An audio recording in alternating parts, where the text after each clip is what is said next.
Welcome to another episode of Two Ales and Hockey Tales with Wally. And today I am so excited to have on a 66-year-old from Listowel, Ontario, Canada. His hockey journey took him to Canada, the USA, France, Switzerland, Norway, Austria, Germany, and Sweden. In 75 was a fifth round draft pick of the New York Rangers and a ninth round draft pick of the Indianapolis Racers of the WHA. As a player, played 19 years pro, 2 NHL games, 14 seasons in France. I think one of them of his French titles was just as a player, but he won 3 more as a player coach, mainly coach, and I think we'll get into that. As a coach, though, had a 26-year career. That in pro hockey is 1975 to 2017. Is that? Yeah, that must be right. I wrote it down. You got to work on your math there, Wally.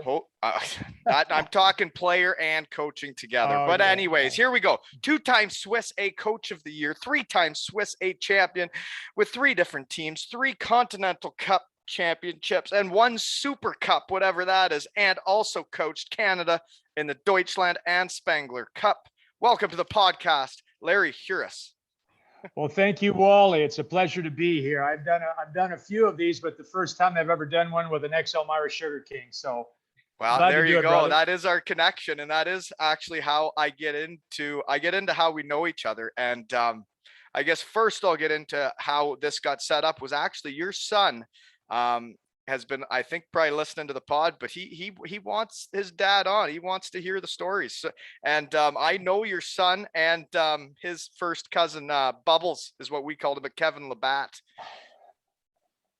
Yeah, well, they're a couple of characters. They had a great time in Elmira, and it was great to have the family tradition continue. I mean, I've done a lot of things in hockey, but when people ask you what's the most thing you're the most proud of, I said, oh, well, I was an original member of the 1971 Elmira Sugar Kings, and it's 50 years this year, Wally. 50 years for the Kings. I know. I'm going to the golf tournament in about a week and a half. Are you going to be there? I'll see you there, man. We'll see you there. Oh, that's awesome. Because when we were, well, I guess you were the first team. We were a Sutherland Cup championship team, and that was 20 years ago. And our whole team's got back in contact, and there's about 3 foursomes heading that way. It's going to be a noisy round of golf. I can tell. I'm pretty sure about that. Yeah. So I guess you know Dino then.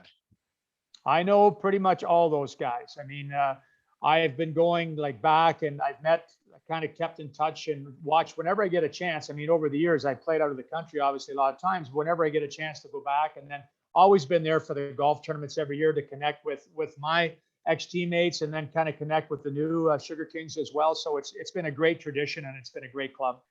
Yeah, no, I have not been able to make it because I was playing hockey, and then you don't get that many vacation days when you start in the real world. So Mondays are tough to get to usually, but I've built them up now. I'm ready to hit the tees on a Monday now. Good stuff. Okay. But thank you to your son for setting this up. And Kevin Labatt is your nephew. There's another way we know each other. Kevin Labatt played with me maybe more than any other player, and he's your nephew. Yeah, that's quite a story. My I guess it was my 3rd year pro. I got traded to St. Louis, and their farm club at that time was in Salt Lake City. So that first year, one of the young bucks, right out of the Ontario Hockey League, was a player named Neil Labatt. And Neil and I hit it off right away, ended up being my roommate. And then we met the 2 sisters, and we ended up marrying 2 sisters. So. And that's how Kevin and Brett came along. And is that right? Yeah. They ended up being friends for life. They're good buddies right now. They're both living in Salt Lake City, and they've been together and almost inseparable since the time they were born. Yeah, no, both great dudes. Kevin, actually, small world this is he lived next door to me in Elmira. And then we played for the Sugar Kings together. And then we both got scholarships to Western Michigan, and then lived right beside each other again for 3 years. Well, that's pretty cool. That's pretty cool. So, yeah, we spent a lot of our adolescence together. But anyways, moving on is other Sugar King you do know, and I believe you coached, is Derek Hahn in Ingolstadt. That's right. Yeah, I coached Honor in Ingolstadt. And, yeah, that's quite a story as well. with Derek, very, very good player, had a long career, did very well. Like he had a good junior B career. He went on from there, and I mean, I know the whole family. I mean, I used to date his aunt at one time. So his dad was a menacing force. Like if I brought Teresa home like 10 minutes too late, I would get the big stare down, from the brothers, like coming out to the front door. So I watched my step there. It's a pretty tough bunch of characters, those Hans. Well, yeah, no, Derek did have an impressive career from a guy that I guess he was Division III college, and then had only played in the Central Hockey League before he went to Europe, and then the career he put together in Europe was incredible. Yeah, he was a very, very good player. Derek was a very talented guy, smart player, and he's one of many, many Sugar Kings that did very well. Like coming out of Elmira, they have a long, long list. They have quite the lineage for a lot of players that came through that team. Okay, and next question, how we know each other is when we were setting this up, there was a huge storm and you were not at home and you were going to go check out the cottage to see how it was. How was there any damage? I lost at one tree, but other than that, it was no big deal. I mean, there was other places that were hit harder than we were, but my thoughts go out to all the people along the shoreline of Lake Huron that just got hammered. And but everybody, they're tough sort, these Canadians, these Ontario people here. So we'll bounce back. We just got to replant a few trees, I think, more than anything else. Yeah, no, I lost my that's my story for this is I lost my biggest, nicest tree in the middle of my front yard, a nice maple, snapped right at the trunk. And that's the thing about living in this neighborhood in Kincardine. I'm working from home. I'm sitting at the kitchen table, and two of my neighbors pull up in a truck with a trailer, and all of a sudden my dog gets let in the door, and they chopped up my whole tree and took it all to the dump for me while I was working. Oh man, that's great. Send your neighbors my way. Mine's still on the ground out blocking my driveway. So Well, every time I looked outside, it pissed me off, and then yeah, then I had no time. I was too busy, and they show up and do that for me. It's just incredible people around here, you know. that's good to have. Yeah, absolutely. Okay, and you got a shout out on a former pod from Dan Seaman. He said you were one of his mentors. Did you know that? Yeah, yeah. Well, I've hoped that Dan's had a really great coaching career as well. I met Dan at a Roger Nielsen coaching clinic one time in Windsor, and we just kind of hit it off. And Dan was a very inquisitive guy. I think that the biggest thing about Dan that I think has really shaped his coaching career is that he's not afraid to ask questions and to reach out and to get different opinions on things. And there's one thing I'm never short on, Wally, it's opinions. So if you ask me a question, I'll tell you what I think. But with Dan, it's great to see like a young coach like that have the kind of career that he's had. He's doing very well. He's back in Austria now in Linz with the Black Wings there, and I wish him well for this season.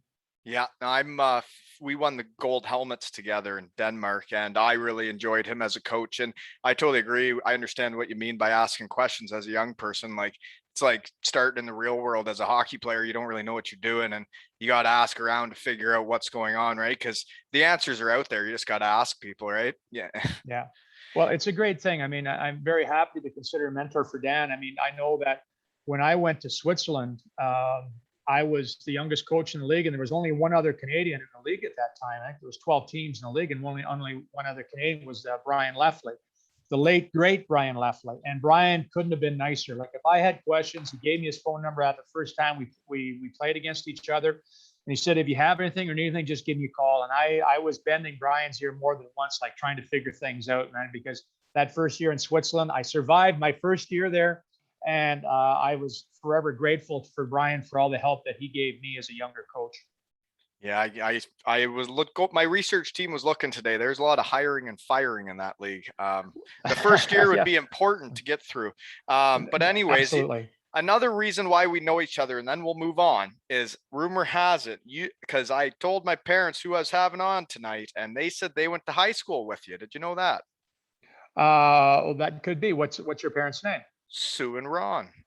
Sue Haney would have been her name back then. Okay. Okay. Yeah. Okay. So yeah, because that that, my friend, was a long time ago. Oh, I know. I So don't know many yeah. people from high school either, but you would have been the big hockey star. So maybe they remembered you because you were the big tough guy. Because that's what we're gonna get into now.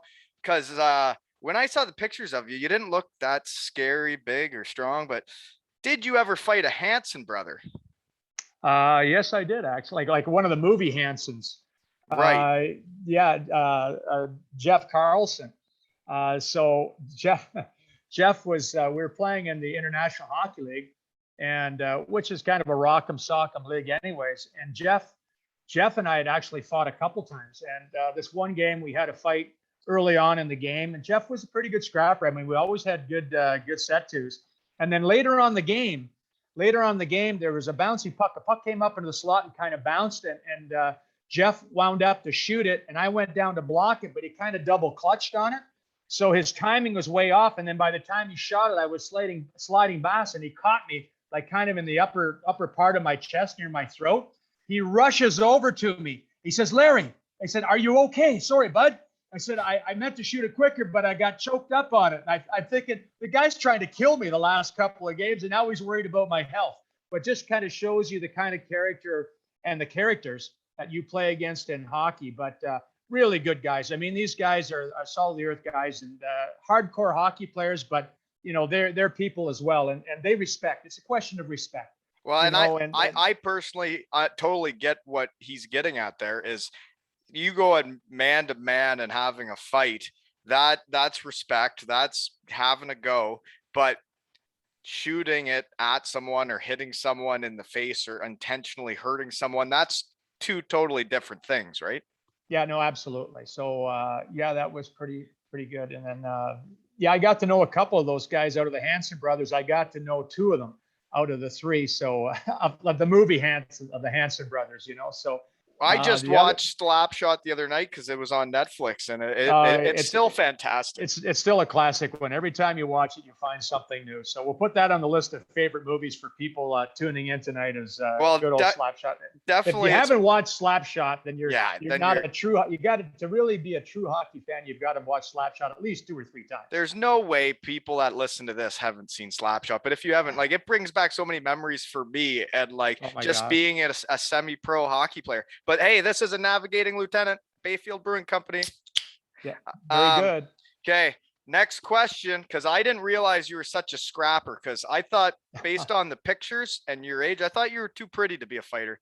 Then I saw your stats, and then I got some notes here. So next question, have you ever gotten in a fight as a coach?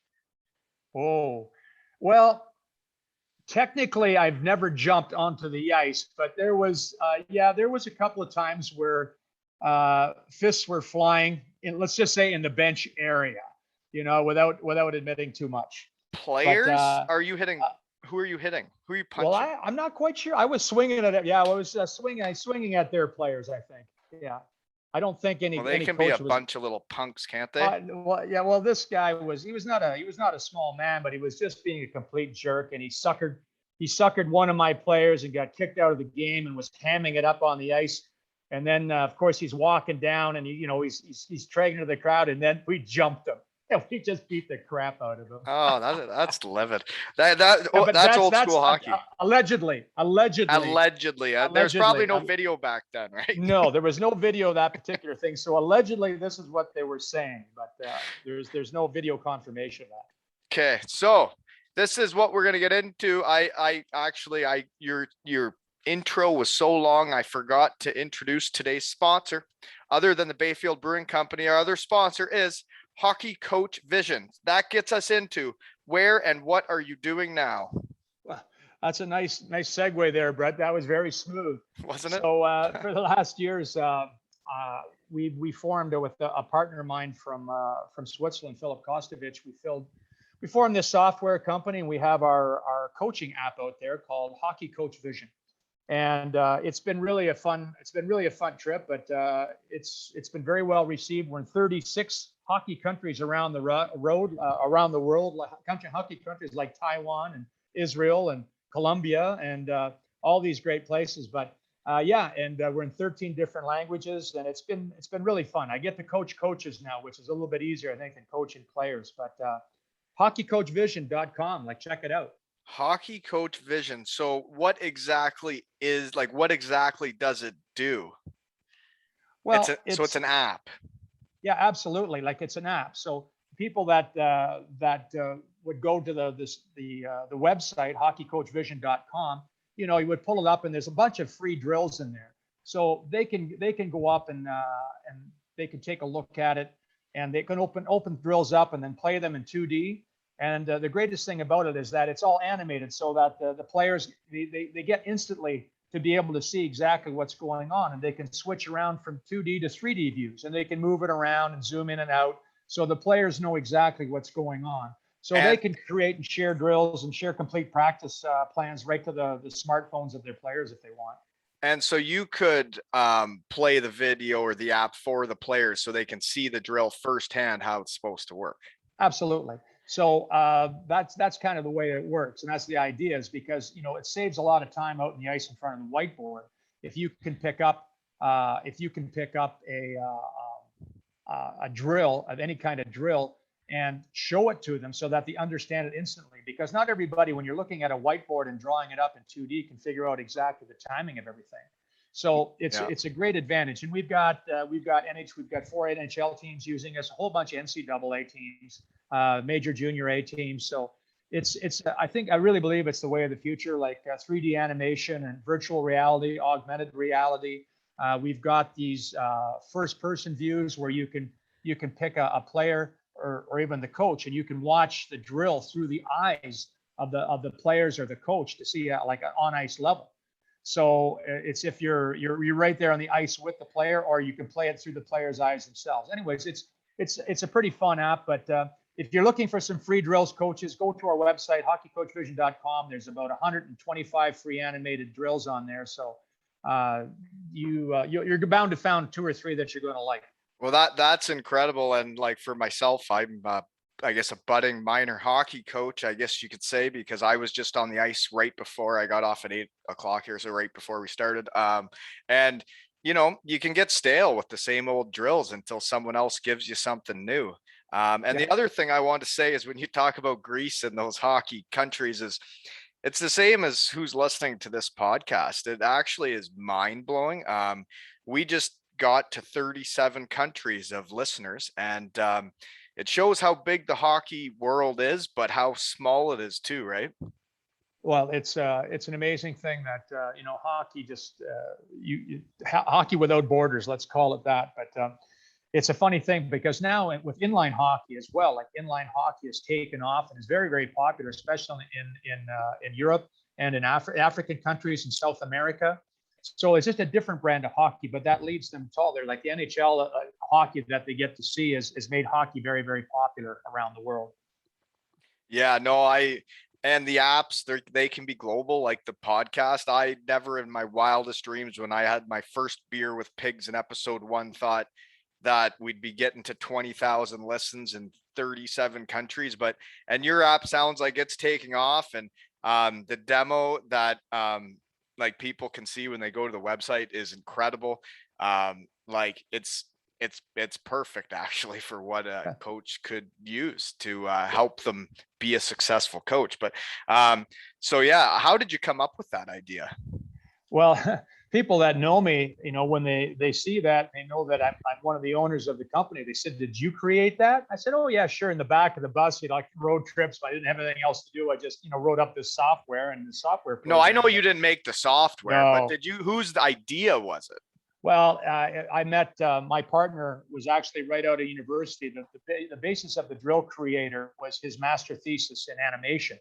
So he was a hockey guy too. So when he met me, he was right out of school and he was just getting started. So when I saw it, it kind of hit me like a lightning bolt. So I mean, I really liked the concept right away. So we got involved and we created a company, and I kind of uh, bankrolled them for the first couple of years and allowed them to work full time and develop it. And now we've been together for about 6 years now. So it's been a heck of a ride, and it's very exciting. Like every day brings something new. Like we've got some really exciting partnerships going on, and working with the different federations in Europe.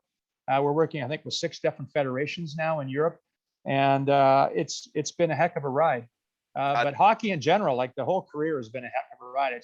when you started off the broadcast by saying I'm 66 years old, Wally. I mean, that's not the great way to start the podcast right So there. I that's how I start. Sorry, I didn't mean to, but like you don't sound like you're 66 years old, and you don't act like it. No, I certainly don't act. I certainly don't act like No, that. like how busy you are still. Most people would be slowing down and easing into retirement. It sounds like you're full go here. And your son also said you're one of the biggest ski bums in Utah or Salt Lake, right? Well, that's why I keep working. Well, that's the only reason I keep working. I got to find a way to pay for my skiing. But yeah, I was very fortunate in my career. I got to play in some really great ski places, like starting in Salt Lake City. Played in Salt Lake City for 2 years. And when I went to Europe, I went to Grenoble, which is right in the Southern Alps region, and then to Gap for 5 years, again in the Southern Alps region. And then in Switzerland, like the whole country is covered with mountains. So, I mean, it's been great. So I've always loved to ski. It was actually my wife, Julie, that taught me how to ski. When I first met her, like when we were dating, that was some of the dates we go out. And she basically taught me how to ski. But yeah, it's the whole family skis, and it's been something that I've really enjoyed over the years. Keeps me going. No, skiing is a fantastic thing to do, and the places you've lived, I'm sure you've done some of the best skiing out there. So we got to get into this because we got about you're 66. Sorry, I didn't say that. You're 46, but we got about 60 years of pro hockey to go through. So we better get moving here, eh? Yeah, absolutely. So are you actually from Listowel? That's what the research team saw. I was born in Listowel. So I was born in Listowel, but when I was about 1 month old, we moved to Milverton. And Milverton is the just four-wheel drives. Yeah, absolutely. Both my uncles played for the four-wheel drives there in Milverton. So yeah, we were in Milverton till I was about 10 years old, and then we moved down to the Kitchener-Waterloo area. That's how I ended up with Elmira. So I played all my minor hockey in Elmira, went to high school in Elmira, and of course played the 1 year 1971 for the Elmira Sugar Kings, and then got drafted by the Kitchener Rangers, and I played then in the OHL for the Kitchener Rangers for 3 years. Yeah, and you were a 5th overall pick, and that was out of the Sugar Kings. That's a high pick. No, that was out of the Kitchener Rangers. That was 1974 draft, I think, out of the Kitchener Rangers. So, okay. No, yeah, like when you got drafted to Kitchener. Oh, when I got drafted, no, I was 4th overall. Right. Like I was the first round draft choice, 4th overall to Kitchener. Yeah. Yeah, so, that's high. So either that scout didn't have a clue, or I used to be pretty good at one time. I haven't quite figured that out yet. I think you were pretty good by the looks of things here. So then when do you get drafted by the New York Rangers and by the WHA team? And that would have been the team, right?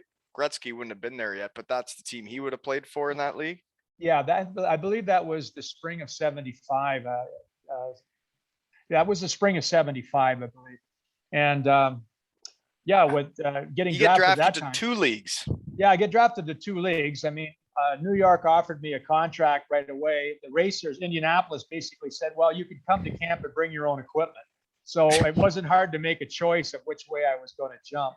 So signed with the Rangers, and it was a great experience. I had a great time with the New York organization, my first training camp, great memories there of just sitting, because I was the first 4 rounds, the first 4 draft choices. I might have been a 5th round, but I think their 4th choice. And the top 4 choices went directly to the big camp. So I was right in the main dressing room. I was sitting between Jean Rattel and Brad Park, who were like 2 of the people I idolized like growing up, and sitting there in the same dressing room with these guys. And wow. That was really something. And then in my second year, as I got called up, and I got to play 2 games there. I played the first game. I flew into Chicago, played my first game in Chicago. And the next day we were playing Montreal Canadiens in Madison Square Gardens, and they were about to win their 4th Stanley Cup in a row. So that was very impressive. And it was kind of a fun game to play because I had 2 of my ex-teammates playing in Montreal that time. So they just about broke their necks, snapping their heads around when they saw me skating around the ice in warm-up. They didn't expect to see me there, that's for sure. But I'll just tell you one story, 2 stories at that time, actually. As I'm on the ice, and there's a face-off in our zone. And I lined up face-to-face with Guy Lafleur at the face-off, like on the sideboards, right? And of course, my focus might not have been exactly what it should have been, because I'm thinking to myself, man, I hope somebody takes a picture of this. Like me standing right beside Guy Lafleur, who for the people that have to look back, like Guy Lafleur was the Wayne Gretzky or the Sidney Crosby of those days. He was a superstar. Oh And then yeah. So after would he that, have been in his prime around then, or where is yeah, he? yeah, he would have been prime time. Like those guys were rolling. That was the like the late 77, 76, 77.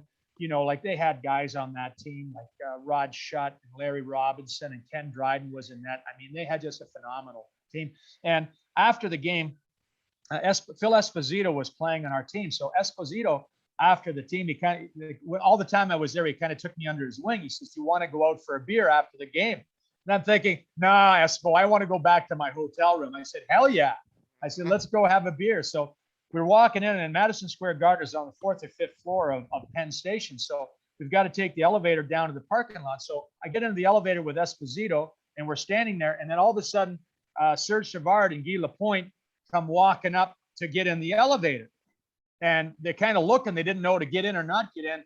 And you got to picture, you have to pick out a silhouette of these guys. They had a couple of big beaks, both of these guys. But anyways, Esposito from nowhere, he says, "If you guys get in here and line your noses up just right, we can all fit in the elevator."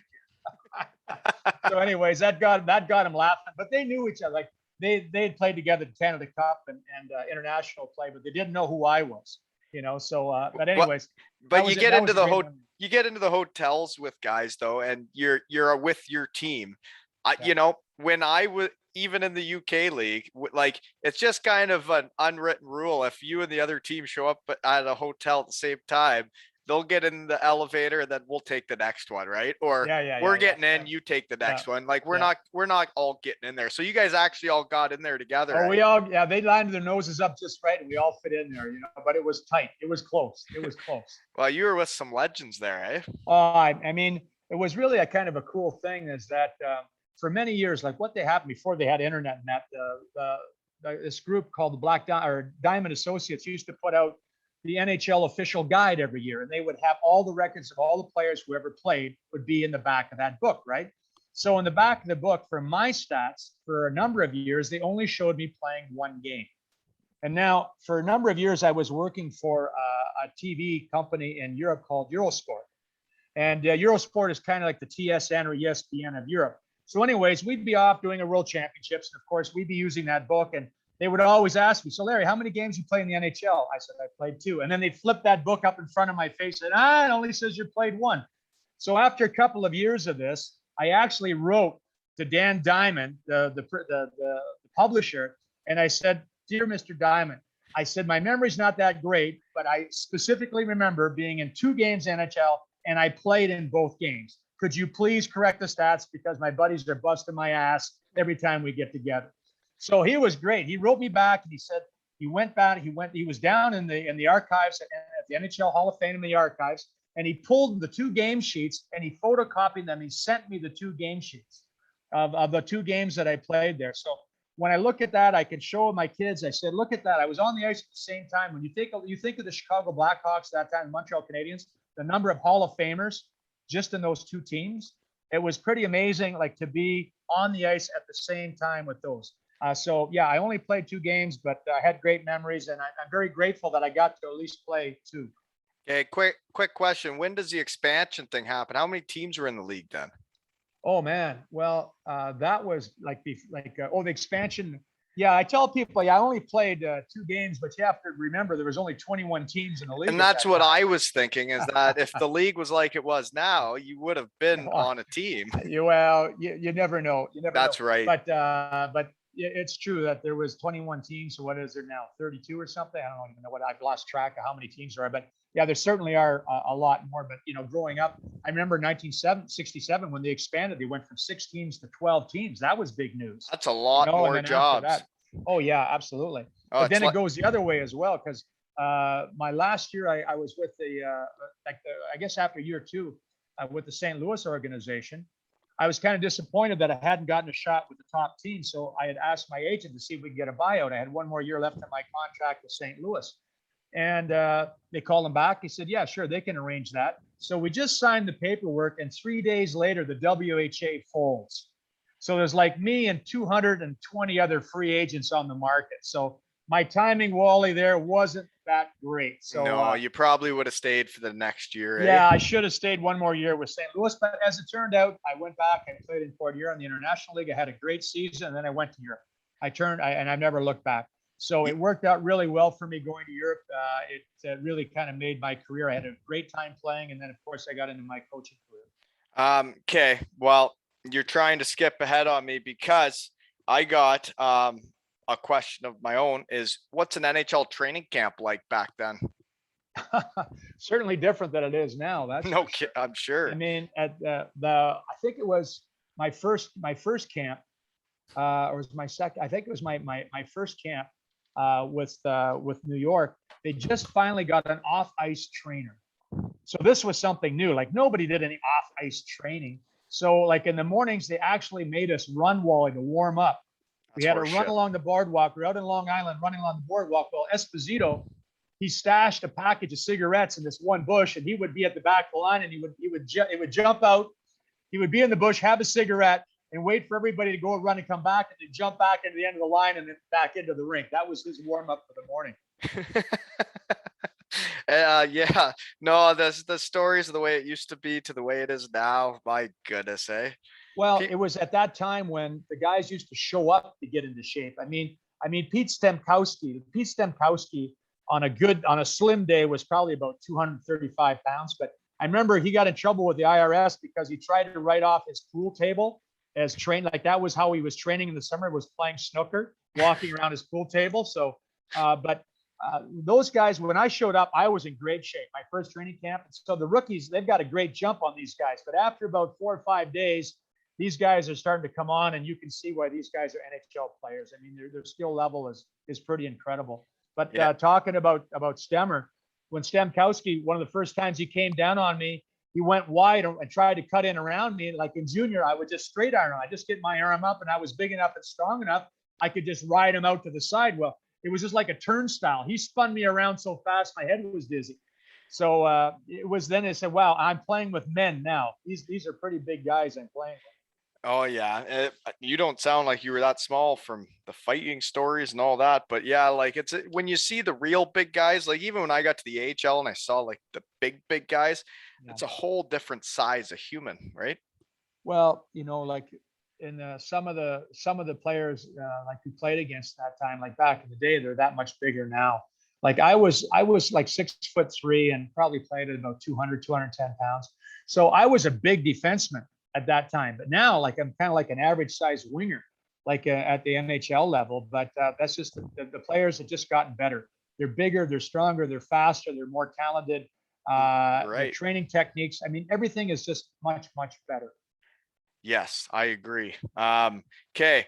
When part of my pod is I always ask about kids and stuff. So I brought up Bretsky, your son Brett, but Yep. what else do you got? Grandkids? I think you got. What do you got? What all do you Well, got? we've got two boys and a girl. So Brett, the oldest son, and then Stephanie is my daughter, and then my youngest son is Ryan. So Ryan played as well. Ryan played 4 years at University of Utah. Brett, of course, played the Sugar Kings. Went on and played a season and part of a season at St. Lawrence, and then at Geneseo at university level. And yeah, that's kind of a hockey family. And then now Brett and his wife Erin, we have just presented us with a little granddaughter named Eloise. Oh, And so that's our congratulations. first granddaughter. She's just about to turn 9 months old, and she is a super little cutie. Oh, awesome. Way to go. Good work. Yeah, that's incredible. Congratulations to everybody. Okay. Where are we now? We went through everything, but Salt Lake kind of that's been a connection your whole life now, right? The pro years you played there, and your son still lives there, doesn't he? Yeah, all our children live there in Salt Lake. So they've really become attached to Utah, and it's great. Utah is a great state. Salt Lake City is a great town, and yeah, I love Utah. I mean, anybody that loves the outdoors, if you like hunting, fishing, hiking, skiing, you have it there in Utah. So I really love the outdoors, and we've got world class skiing there, and hiking, and again, fishing and hunting, like whatever you want to do, it's there for you. Okay, my curious question is how do they end up there? Did you have them when you were playing there, or is that where you summered when you were over there? Yeah. Well, my wife being from Ogden, Utah, I mean, when we used to come back in the summertime, first of all three of our children were born in France. So Brett and Stephanie were born in the southern part of France, Gap, and Ryan was born in Rouen in the northwest up near the English Channel. So they were all born in French. They're all French citizens. They have triple nationality. They're French and Canadian through me because I have a French passport as well, and they're also American through Julie. So every summer we would come home. We would spend some time in Utah, and then we would spend some time here at our cottage here in Ontario. But there was a few times where if I didn't have a job, like if I was in between teams, as they say in the coaching biz, they would start the school year in Utah. So they would be at my in-laws' place, and then they would come over, and I would get a job, typically end of October, beginning of November, and they would come over during school break for a couple of weeks in Europe. One time I was in Switzerland, one time I was in Norway, and they would spend a couple of weeks, and then boom, I would just finish the season alone, and then head back to Utah, and then back to Canada. So they spent a fair amount of time in Utah and Canada too. But it just seemed like for professionally, the way things worked out again, my youngest son going to University of Utah, my daughter went to University of Utah, and so that just kind of formed that natural bond with Utah. Okay. Yeah, no, now it makes sense. And so yeah, your kids are very international too. My kids were born in Germany and Wales. Yeah, and my wife's American, but they didn't get German or the British passports. But anyways, moving on. You play 14 seasons in France. We got to move on out of the USA here. 14 Sure. seasons in France. So you do 3 in Grenoble, 5 in is a Gap, they say, and Gap. then 6 years in Rouen total. But what like what's the French league like back then? Because I don't want to upset anybody here, but like when I was in pro at my age, they were signing the French Canadians. They were not signing guys from Listowel or Milverton, Ontario. Yeah, And the yeah. guys that were from Milverton, Ontario, when they went there, they didn't really enjoy it. Yeah, well, let's say that back in the day, I was an oddity in France for sure, because when I first went over to France in 1980, the league was it was just on the verge. It was trying to become professional, but a lot of teams, some of the teams were professional, most of them were semi-professional. They might have a couple of professionals on the team, but it was a different world back then for sure. Like there was no agents involved. I just basically wrote letters to 76 teams all over Europe, put together a bit of a resume, and I got 3 offers out of it. One in Denmark and then 2 in France. And I end up accepting the job in Grenoble. And you did And it it worked out. yourself? Yeah, I did it all by myself, and then of course there's no television, just a snail mail. So it was, air post, like writing back and forth. You can imagine the amount of time it took, like to kind of negotiate, go back and forth, and just to trust. You didn't see anything. They basically wanted some newspaper articles. But I think what happened is I had a couple of nice letters from some NHL people. I had a very, very nice letter of recommendation from Mr. Emil Francis, who drafted me. He was the GM in New York, and then he was the GM in St. Louis when he signed me and brought me into St. Louis.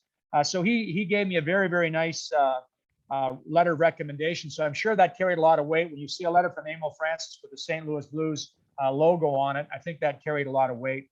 And Definitely would. it was a great time. But that time the hockey was different. Like you played 1 game a week on Saturday nights, and you had 3 practices a week at about 4:30 in the afternoon. And that was it. There was no off ice. There was nothing. You basically showed up for practice. You did practice. You played on Saturdays, and you partied your face off Saturday night until the wee hours. And So what was the money like? The money wasn't. I mean, it was okay. I mean, at that time, I think my first contract in France was for $14,500 US net. So there was no tax on that. They paid for my apartment. They paid for my schooling there because I was going to university full time as well. So I had so much free time. So it was actually a pretty good deal. Like for coming out of the minors, like people in the minors at that time, back in that time, they were making maybe, 30, 40, 50. Guys weren't making, there were some that were making up to 100, but most of the guys are making around 40 or 50. So if you're making 15 US tax free, that was decent. And that was my first year. After that, of course, started to make bigger money, but it was not really a money thing that took me there. I was looking for an experience, and what an experience it was. So I went to University of Domaine full time, learning French. So after 2 years, I'm a qualified French teacher outside of France. Something to fall back on, Wally, if the whole hockey thing doesn't work out. I think the app's going to do just fine. Hockey Yeah, yeah. Coach Vision, folks. Yeah, .com. it's going to work. It's going to work out. And so I just got to travel the country. I just loved France. I just loved it. I had great teammates. Had a lot of fun, just so much fun. And it was a great experience. So I was in France there again. Well, you cut me short though. We won 3 championships. Or wait, let me get this straight. Now, 2 championships as a player, and then 4 as a player coach in France. So yeah, we won 2 championships. My first 2 years we were in Grenoble, so we got off to a great start. And then I got my French passport. Hold on, what? You won in Grenoble? We won 2 championships in Grenoble. Yeah. So you won 2 as a player, and then I thought you won all 4. the championships in Rouen. No, we won 4 in Rouen as a player coach, but 6 total. But oh man, sorry. So we had a great ride. So that whole thing in Rouen just happened. You know, I was thinking about coaching as I got to my early 30s, and I started to have my own ideas about how I might run a team and how I would like to play the game. And I had this opportunity come about where they were looking for a player coach in Rouen, and we hit it off. I went up there in one day, met the president, took the train up from the south part of France. We took the train up in one day. We got my deal done. We gassed 7 players and we signed 4 more on one day. But I had lined up a bunch of guys ahead of time saying, look, I might be going to Rouen. Will you come with me if I go? And so we made a big change. And again, when you talk about the things that you're proud of, one of the things I'm proud of, when I went to Rouen, the team had never finished any higher than 6th place ever in the history of the club. When I got into Rouen, we finished in 1st place 6 years in a row. And it was really something. I mean, I had a lot of help. I mean, and I was smart enough to surround myself with very good players, which allowed me to make mistakes early in my career, but they covered up for me because we had so many good players. And our president was very ambitious, not only for France, but for Europe. So that team, within those years, we went to 4 European Cup semifinals. And out of those 4, we made it to the finals twice. And that was the first time that had ever been done by a French team going to. Is that the Continental Cup? No, that was different. That was the European Cup.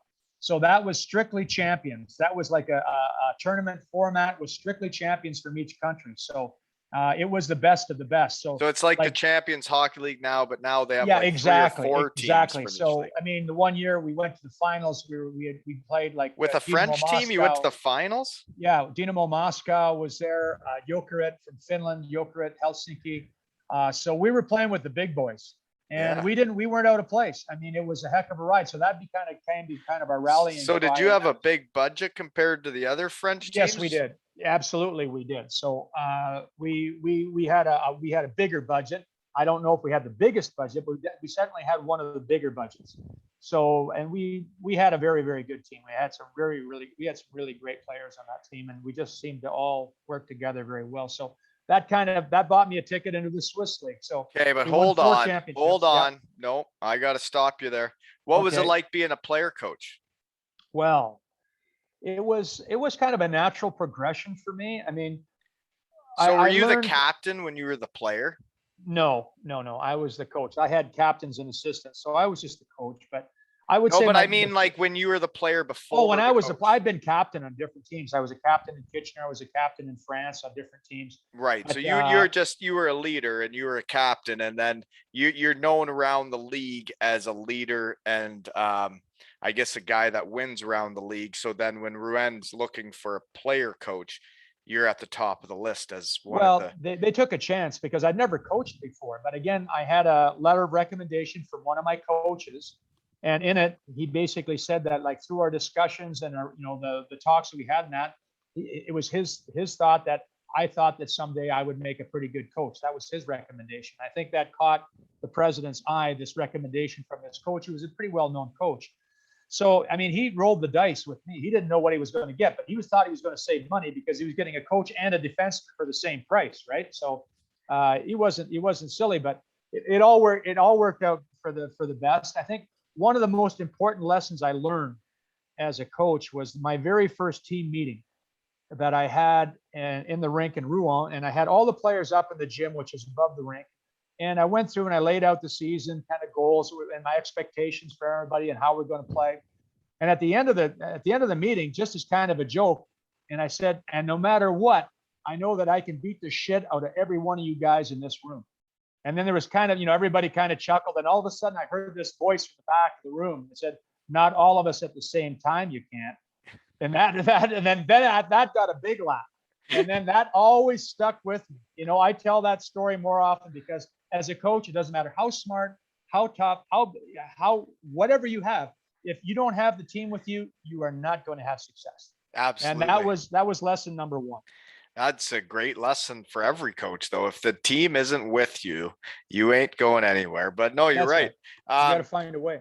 Before we get out of France, though, I got a couple random ones here because I like food. What's French food like? Oh man, it was really great. It's different. I mean, I love food from all over the world. French food was really great, and like one of the things that was really interesting for me through my university, part of my course was the French cooking course.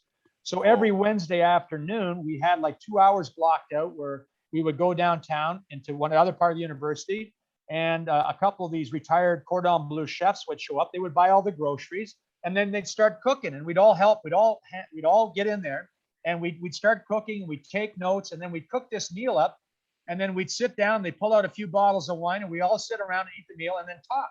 We would just talk about our countries because it was such an international school. Everybody comes to the school to learn French. I just happened to be there to play hockey, but I had students in there from Cambodia, from Mexico, from Peru, of course, a lot of Brits and Canadians and Americans, but I had from Israel, from Iran. I mean, we had kids from all over the world, and so it was really a great experience. So, but that was kind of my introduction to French food. And then when I went to Gap, I ended up coaching the son of this restaurant owner who was a cordon bleu guy too. Like he was a 4-star restaurant. And anyways, he invited me. I told him about my love of cooking, my interest in cooking. He loved me to drop by. Well, after the first couple of days, his sous chef quit, and I ended up actually taking on the job of a sous chef. So I would work there like 5 mornings a week, like learning all this French cooking. And what I really? learned, Wally, as much as I thought I was going to own my own restaurant someday, that convinced me that no way. I I mean, you understand. have to be totally committed Yeah. to be in the restaurant business because it's a lifestyle, it's a life choice because there's just always something to do. But Yeah. yeah, the food, to answer your question, like the French food was wonderful. Yeah, no, I like cooking, but you're right. That would be for a job, for a Yeah, career, that would be an exhausting thing. I like cooking a nice meal, but yeah. yeah, no, I'm just curious because like yourself, you lived all over the world. I didn't travel as much as you, but I love food from all over too. And when you start tasting all the different stuff, you're like, wow, there's a lot of different ways to make food, right? Yeah, well, this is one of the greatest things that I loved about Europe was all the different cultures and the different foods. Like, of course, living in France for so many years and then going to Switzerland, like being in the German part and then being in the French part, the Italian part. Each has their own language and each has their own culture and each has their own food. So you got the spirit. It's a very small country, but you go from one corner of the country to the other and it changes dramatically. Then, of course, going to Austria and then Germany and then Sweden. So you got all these different cultures with all these different foods. And you know something? I haven't found a country yet where I didn't like the food, but there's been a lot of countries I haven't tripped to yet, Wally. So there's a Um, few I'm not so sure I want to go to either. So Yeah, there's some places where the food's just like not really that memorable, right? Like, yeah, yeah, I mean, I don't know. Denmark was into like cakes. I don't like cakes, right? But they had a good hot dog game, but that's yeah, about it. Okay. yeah. Um, Moving on. I just had something I was gonna ask. Why did you stay in France so long? Because obviously you're a good player. You had a heck of a North American career. Once you get over to Europe, and people in Europe see you can play and you're a big body over there and you were putting up some pretty good numbers for a big boy. Um, why do you stay in France? Why not as a player go to Germany or anywhere else? Well, I'm the type of person that if I get into a place I like, I stick around for a while. So like I was 3 years in Grenoble and 5 in Gap.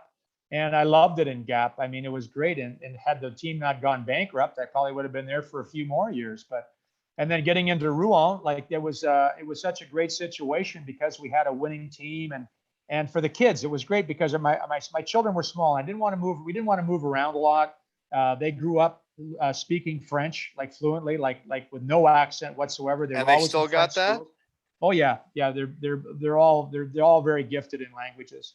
But so we had our house there in Rouen. We had the same place, so it was a very stable time. Like between Gap and Rouen, we only moved once in 11 years. And how long So, are your contracts?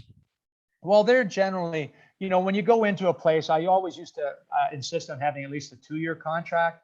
Then after that, they were kind of like year to year. Sometimes I would do a 2-year deal, but mostly it was year to year because if they're happy and I'm happy, things are going to work out. So again, like I was 6 years in Rouen. I could have stuck around longer, but I knew after 6 years it was time to go. I should have probably left after 5, but it was time to go. And then I just had this opportunity. I had the opportunity to go to Switzerland, and that's where I wanted to go. And ended up, it worked out very well. No, I totally understand trying to leave France then. Like you've proven what that basically the way I look at it is you've proven like as a player coach, you're a good player, but it kind of seems like you're a better coach.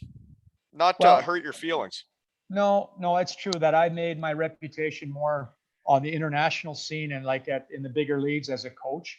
Like There's only I was one coach a team, right? There's that's 25 right. players. That's right. And I mean, to coach some of the teams, I've coached some of the biggest teams in Europe. So I had a heck of a ride as a coach.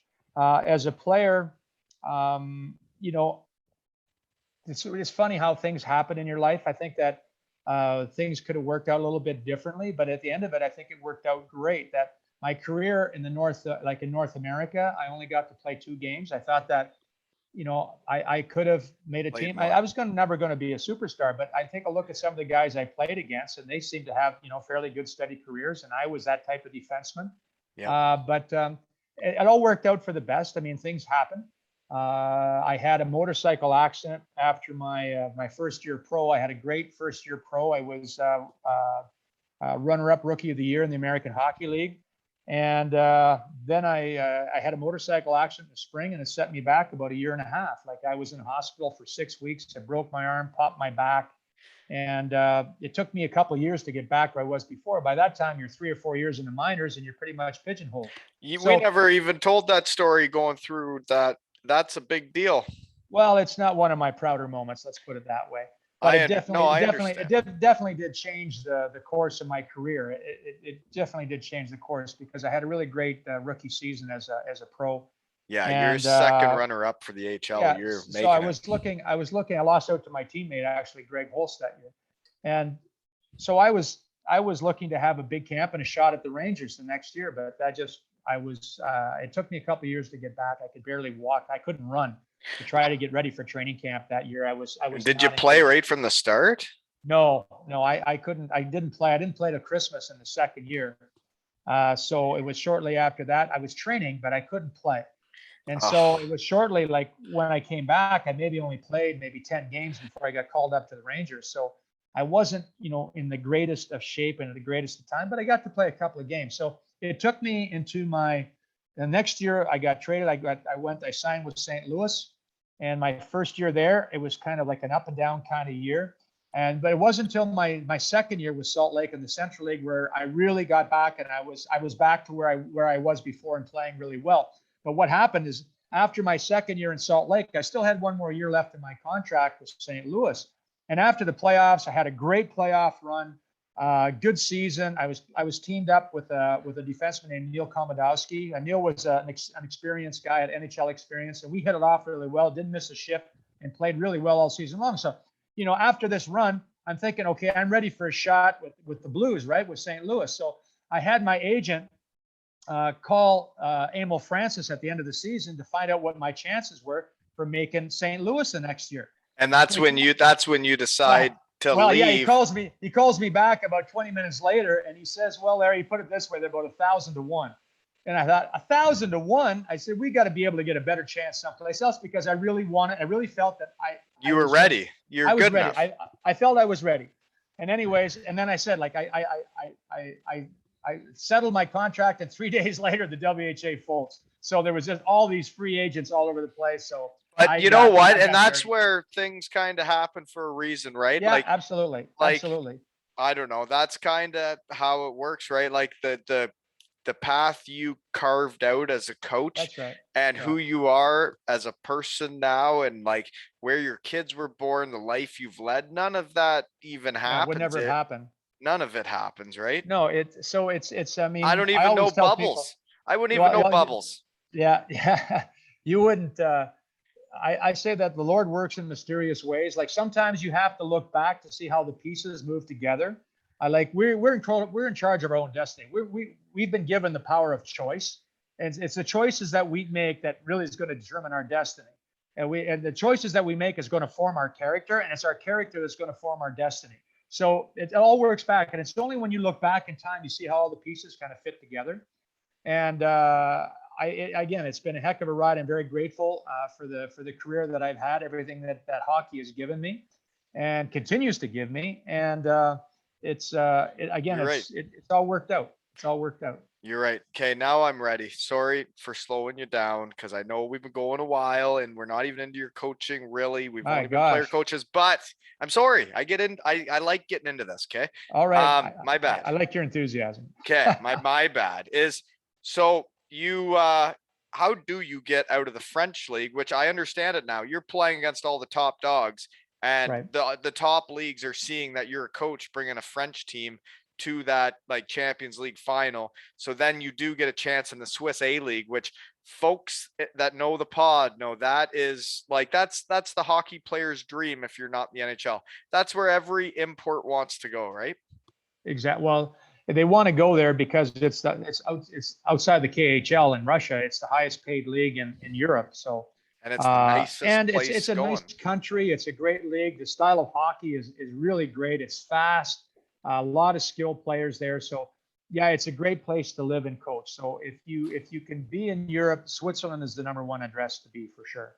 I So yeah. how it worked out, I mean, it worked out that, again, getting onto the map, we won 4 national championships and went to 2 European Cup finals. So that kind of made a mark for us. So when I got a chance to go and interview with some teams, I went and interviewed with 4 different teams Question, in quick Switzerland. question. Yep. You didn't have an agent as a player going to Europe. Do you have an agent as a coach?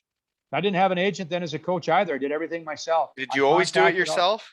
I did. Yeah. I never all the time I was there. It was only when I was in Switzerland after a few years that I took on an agent when I was in Switzerland after a number of years, I think.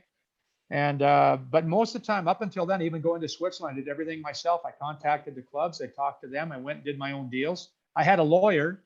Like when I went to Switzerland, I had a Swiss lawyer that would actually do the actual contract, but the negotiation part of it and like contacting them and doing all that, I did that on my own. Yeah, So as a player, when I did it on my own the last few years, it was way more fun. I enjoyed it because I knew people by then, right? And then you can just call them and you get your answer. yeah, Then they tell yeah. you they're like, well, we're looking at this guy or that guy, or you know right away, or they offer you and say, well, this is all we can give you, but I think you might want more. And I'm like, yeah, maybe. And it's just so much more honest than I don't know. When I had the middleman, it just you never knew what was really going on. No, I had some experiences. I learned early on. Is if you want to make things happen, you've got to make it happen. So, and again, in the sport, especially like in coaching, it's so much about contacts and knowing people. Like people ask me all the time, well, Larry, I'd like to go to Europe and coach. I said, well, yeah, get in line. I mean, there's a lot of coaches that would like very, very good coaches that would like to go to Europe. But the problem is if you don't know anybody and they don't know you, Oh I said yeah. it's very difficult. They're very reluctant to hire people they don't know. So I said you have to take some time and invest some time and go meet the people. You have to introduce yourself. You have to be there in place, and you have to have discussions. And you start to create a relationship, and then you might get a shot. Because like for me, it was kind of an evolution. I went from player to player coach and to coaching, but I was in Europe. I was already part of the kind of European country club. And then, so once you get in there, and I survived my first year in Zurich, and then we had some success in my second year, which allowed me to get the job in Aubrey. I had 4 years in Aubrey, and where we had actually quite a lot of success when we were Okay, in one Aubrey. one second here. 1 second. This is the Thresher Belgian wit beer. Okay, there we go. But Sounds delicious. It sounds delicious. and it is. That's from the Bayfield Brewing Company. But the question, oh man, so Zurich, quite the city though. Like, so what was your favorite? Quickly, because I like cities and food. Favorite city in France first. Favorite city in France? My favorite city, like where I lived, or my favorite city? Mm, either. Yeah, well, you know, man, I liked every place that I lived. I mean, Paris is phenomenal, but Paris not to live. I love spending time in Paris just Right. because there's so much interesting stuff to do and see. But for living, I love living in Gap, which was a small village in the Southern Alps, surrounded by mountains, and just the whole atmosphere And there. skiing and Oh yeah, the skiing was fantastic, but I just loved the whole vibe of the whole town. It was, you had a small town vibe, right in the Southern Alps. The weather was lovely. It was great. I mean, my first city, Grenoble, I had a lot of fun there, but it was an open city and a bigger city. It was different. And then Rouen, just the weather was so nasty, but we had a lot of success there, met a lot of good people, but just it was just rain there all the time. But yeah, I would say, yeah, definitely Gap. And then favorite place to visit was obviously Paris. okay. Absolutely. Sorry for not okay. Now Zurich is a great city, and that's what's funny is when you're a second league German as a player, and like we just drove through Zurich one night, and all the guys in our team on the bus were so excited that we were going through Zurich, and like look at all the action around here. Like Yeah. that's a big city, eh? There's a lot happening around there. Yeah. Yeah, it's a big city. So it was great for us to land there because they had international schools. So like coming from France, our children were able to go. They had an international French school there, which was not far from where we lived. They got us a beautiful apartment up on the hill above Dubendorf, which is up kind of like, so it was up Your on a hill. kids were gonna go to international French school instead of They went. English, and you're from That's right. Listowel? No, they were all born in France. I know So I that, but mean, you're from yeah. Listowel. Yeah, but they were into the French thing, and we wanted them to continue in the French school. So they did that. They were in French schools there for a couple of years, and then we went down the Italian part. So then they were in Italian schools for 4 years. So they picked up. They all speak Italian. They all speak German. They all speak French. Shut up. Yeah, well, that's the thing. Yeah, but that's for just moving around different things. But kids pick up languages so quickly. I So how mean, about you though? Can you were in Switzerland where there's French, German, like can you speak German? Can du sprechen ein bisschen Deutsch? yeah, sehr gut. And Yeah, well you auch played it, you Schweizerdeutsch. coached in Germany, right? Yes. So yeah, absolutely. But of course, like living in France for 13 years, so French is my second language. So, and then learned German. And you got to spend the time. I went to school, like when I was in Germany coaching, I went to school twice a week, learning German. And then when I went down to the Italian part, when I knew I was going down there, I didn't have much time because I was taking over for a coach that got fired. So I just went to a local library and bought my Berlitz program in Italian with my cassette tapes and my book. And that's pretty much how I learned Italian. But from French to Italian, it's not a big stretch. Once you learn one foreign language, it's easy to learn the other one. So, and then I was in the Italian part there for 12 or 13 years. So the Italian comes very naturally. Oh, jeepers. So you know Italian, French, English, German. Yep. That's right. it. That's it. And I When are think you it's going a back big, to school? Geez, you yeah. must be bored. Like yeah, Well, I'm just you're struggling to speak English these days, Wally. So it's not you it's sound not, fine to me.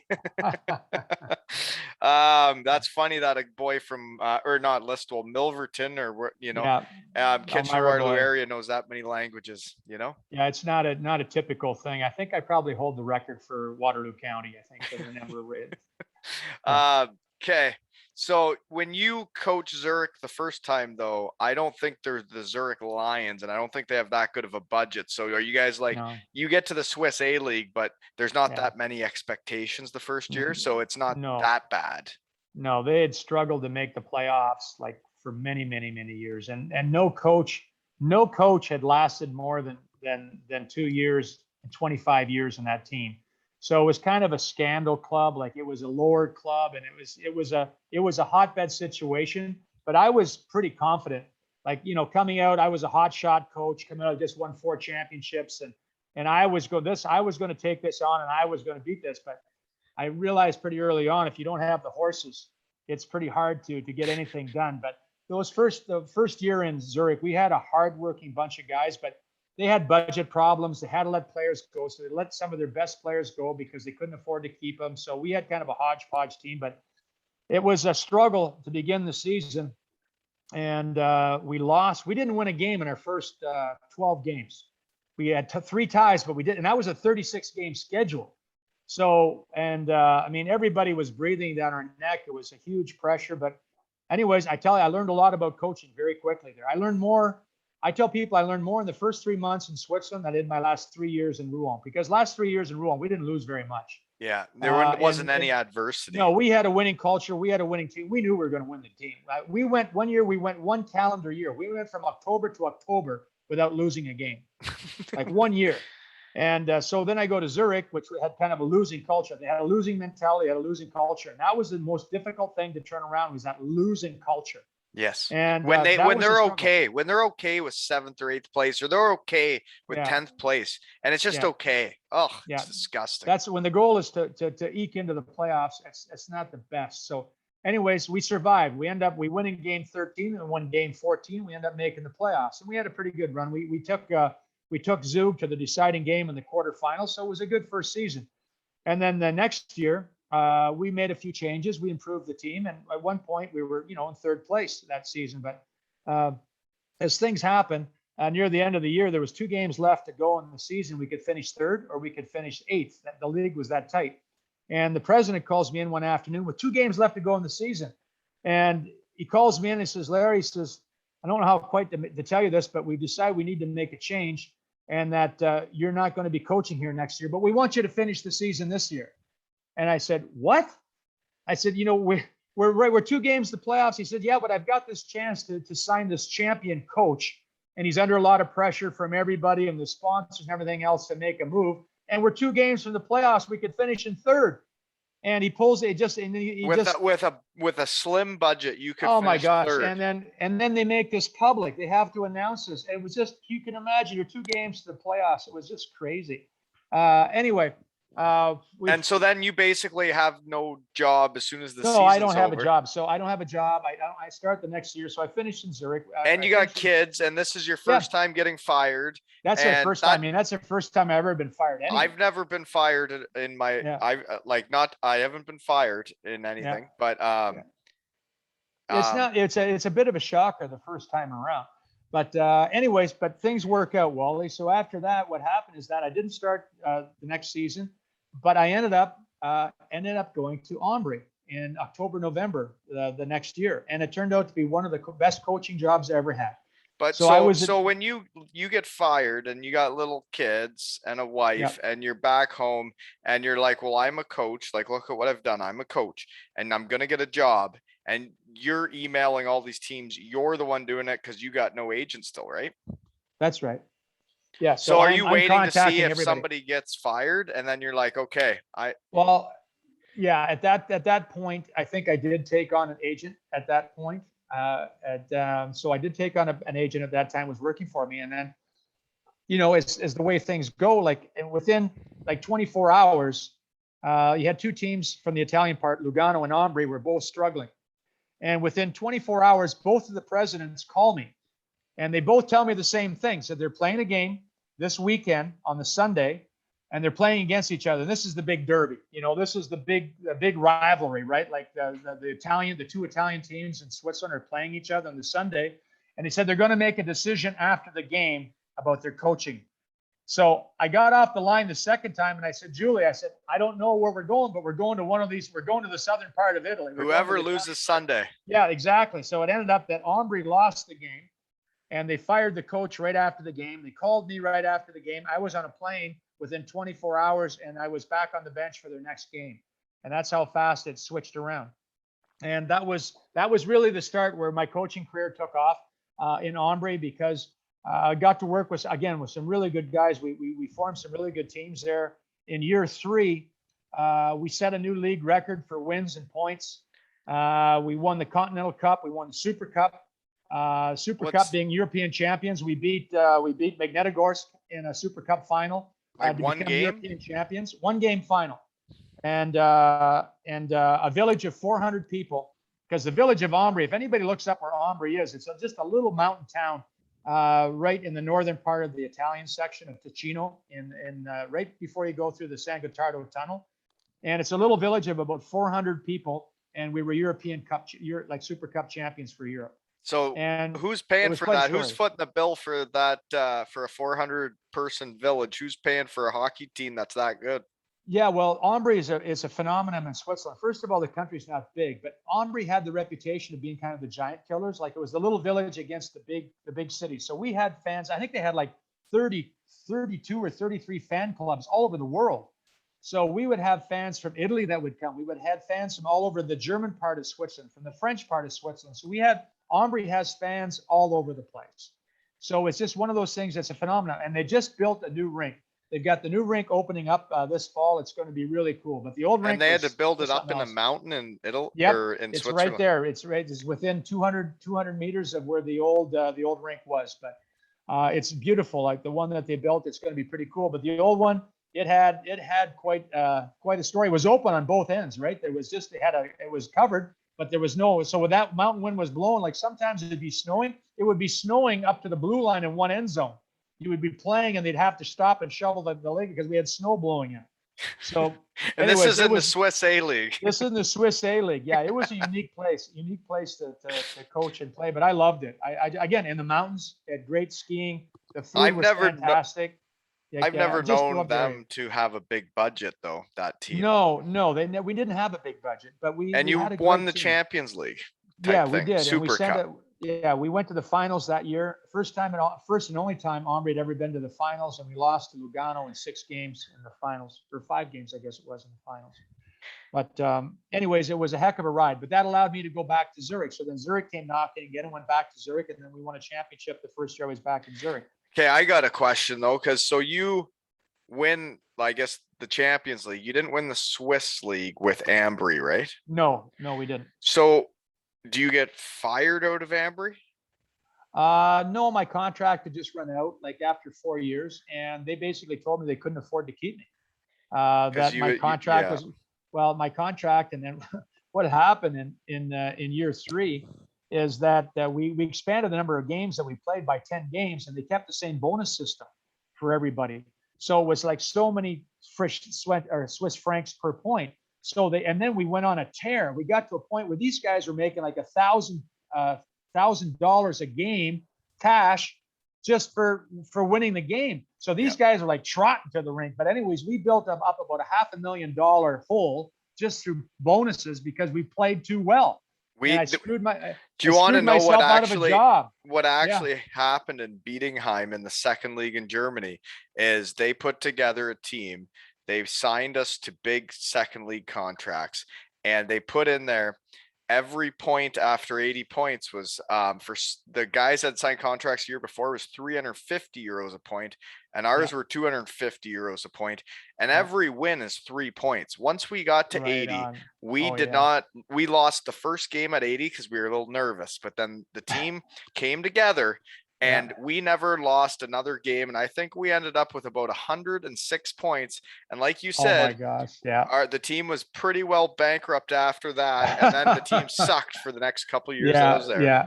And that's exactly what happened in Ambri. So we screwed ourselves because we'd won too much. So anyways, I left there, but it was time. I mean, it was time to go. My heart wanted to stay because I loved it there. I loved my team. I loved the area. I loved Ambri. The fans were fantastic. And you get to know people after 4 years, right? Absolutely. I mean, but I knew in my heart, professionally, I was at the peak. It wasn't going to get any better because the budget, they had to cut budget. To win shit, you got to have the budget. No, I had to go. And so I went to a team with a bigger budget. So I went to Zurich, had a big budget. And now they're the Lions? Yeah, they're the Lions now. When I was first there, they were called the Zurich, just said to say Zürcher Schlittschuh Club. But then by that time, they had new ownership. They came in, and by that time, they were called the Zurich Lions. Yeah. So they have a better budget. But so you won it your first year there again. Are you hired at the start of the season? I was hired actually before the playoffs ended when I was in Ambri. I was already hired because we made the decision. I wasn't coming back, so I'd already signed in Zurich before the end of our season. You're trying to coach that team, but But you have That's your own typical. agent now, right? Or Well, you're not yeah, your own yeah, agent. So yeah, somebody's yeah. making it. I had an agent working with me there, but I was doing all the like the meetings and the stuff, personally. But that's just typical for Switzerland. I mean, it's not a good thing, but that's just typical of the way things are done there. So, yeah, Yeah. I'd signed in Zurich and before, and then Zurich was like in 6th or 7th place, not going anywhere. And anyways, they get into the playoffs, they get on a roll, and they win a championship out of nowhere. So now I thought I was going into a team that's going to be a 6th or 7th place team with a big budget, going into a team that was a Cinderella team and won it the year before. So now the pressure's on to repeat, and that was an experience. I learned a lot that year for sure. But we got it done. It wasn't easy, but You won it. And then so yeah, what we won it. happened to the coach that had won it the year before? They decided we're going to let him go. They just Because he had won the championship. That was they enough's told enough. him, they let him go, and they signed me before they even got into playoffs, and they ended up going and win the playoffs. So I mean, it's a crazy sport. You can't have to feel too much loyalty as a coach with Swiss teams. Oh Eh? well, it's a thing. I've never changed who I am as a person. I get attached to people. I get attached to teams. I've never changed the way I am. I always give it 100%. I'm all in. Teams, on the other hand, they're quite fickle. You lose 2 or 3, like Bern, SC Bern, perfect example. We go into Bern that first year. They finished in first place 2 years in a row. John von Boxmeer was coaching there. They finished in first place 2 years in a row, and 2 years in a row they lost the quarterfinals. Fired Van Boxmeer. He had 1 year left on his contract. So then they hired me. So my contract, they said, we're going to give you a 1-year contract, and you're going to have a decent salary, but very heavily on the bonuses. If you get past a certain point, your contract is guaranteed for the second year. Plus, you've got these bonuses. I said, sure, I'll take that. And so you get into Bern, and we finish the season in first place. We roll through the playoffs. We win the finals, and everybody's happy, right? Second year, bit of a rough start. We end up in third place. We win the quarterfinals. We go to game 7 of the semis. We lose 1-0 in game 7. So a pretty good second year too.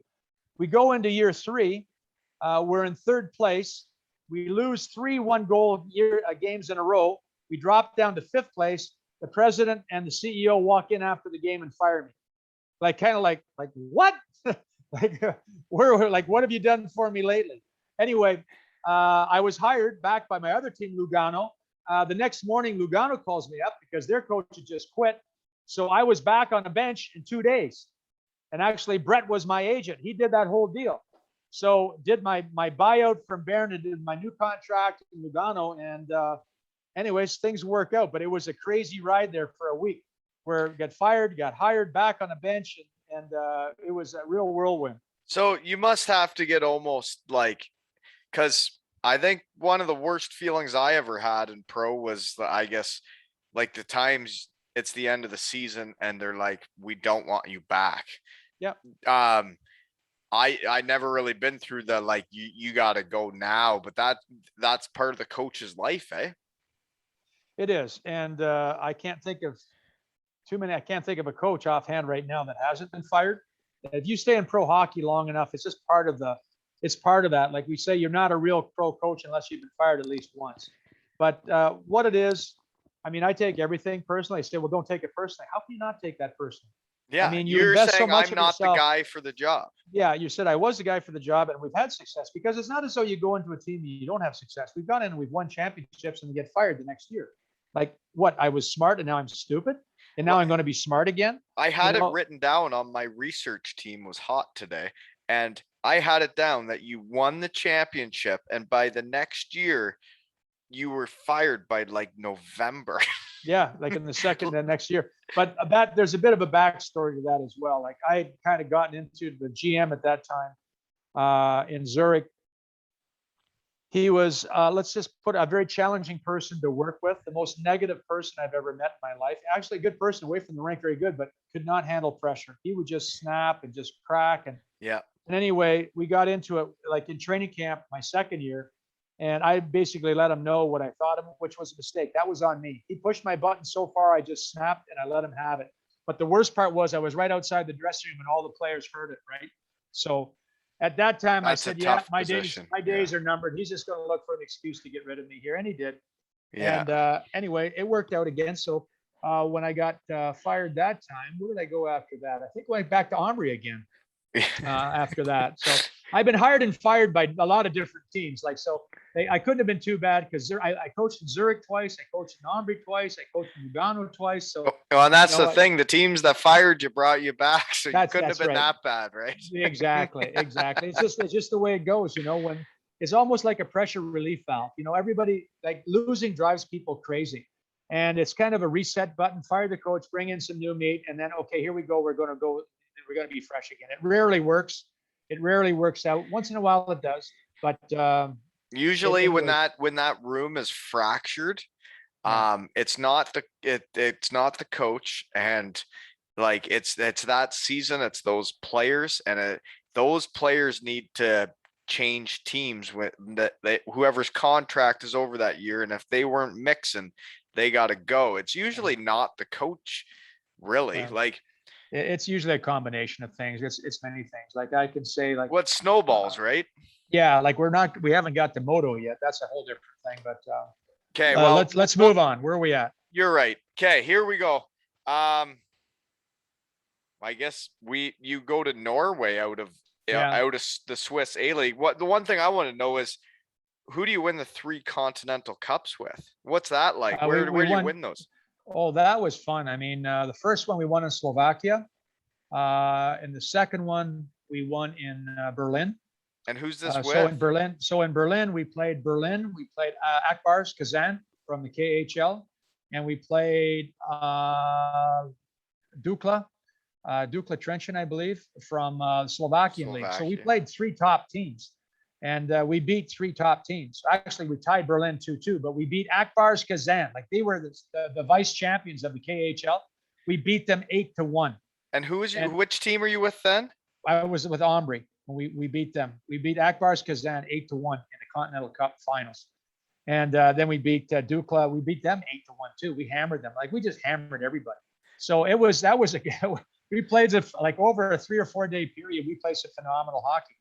And then that allowed us to get into Super Cup. So the next year, then we ended up in Super Cup. We beat Magnitogorsk, was the Russian champions, the Russian KHL Russian champions. Well, that is crazy. Just, what kind of party's that like? Oh, that was pretty Navigating fun. So lieutenant. We beat Magnitogorsk 2-0 in a one game winner take all cup game. So that was pretty fun. Oh, those players must be legends there.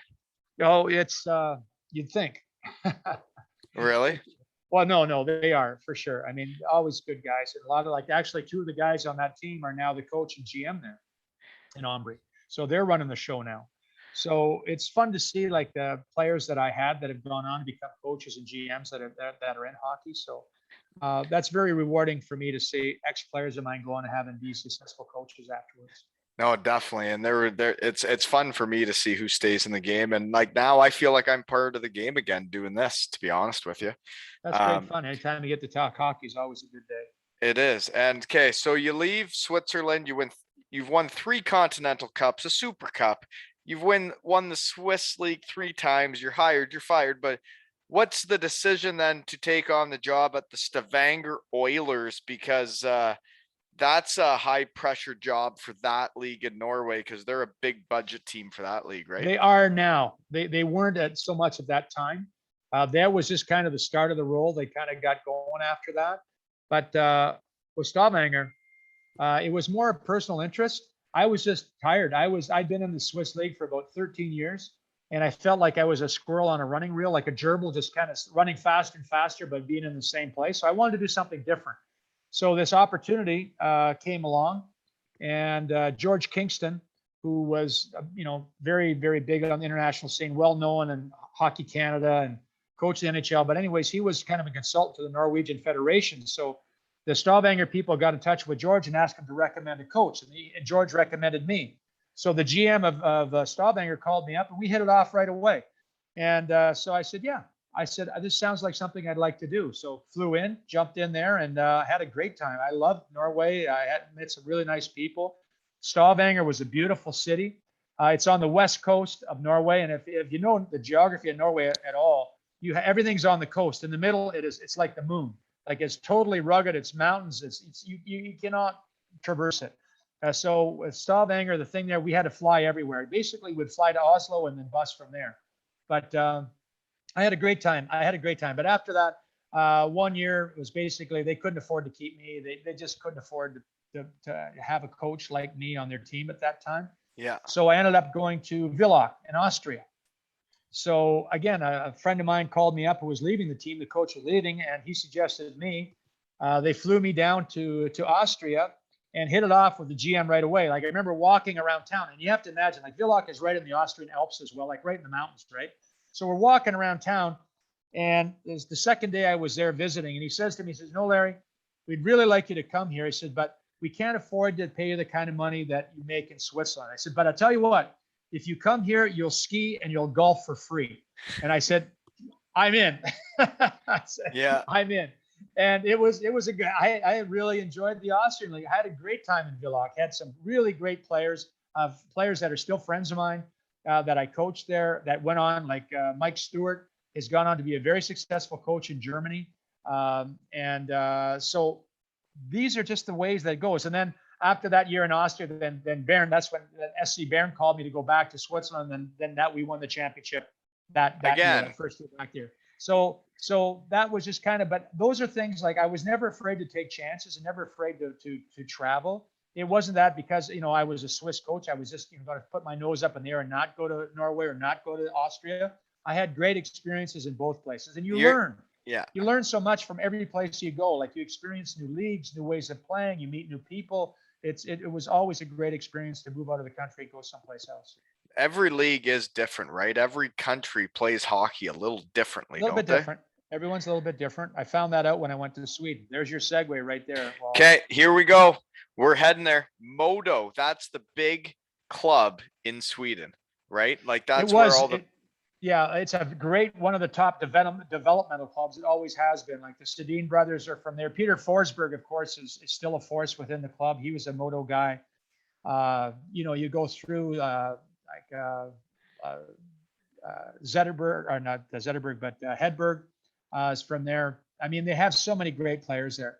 But at that time, like Modo was kind of down. Like they hadn't been in the playoffs for a couple of years, and they wanted to go a different route. They couldn't afford to bring in the top Swedish people, and the top Swedish players weren't going to go to Örnsköldsvik, which is the name of the town. It's a little town on the northern part of Sweden. It's about 60,000 people, and they just didn't have budget. So they were going to bring in a North American coach and then get North American imports to kind of fill out. And then they had some good young players that they wanted to bring along, and that's kind of what we got.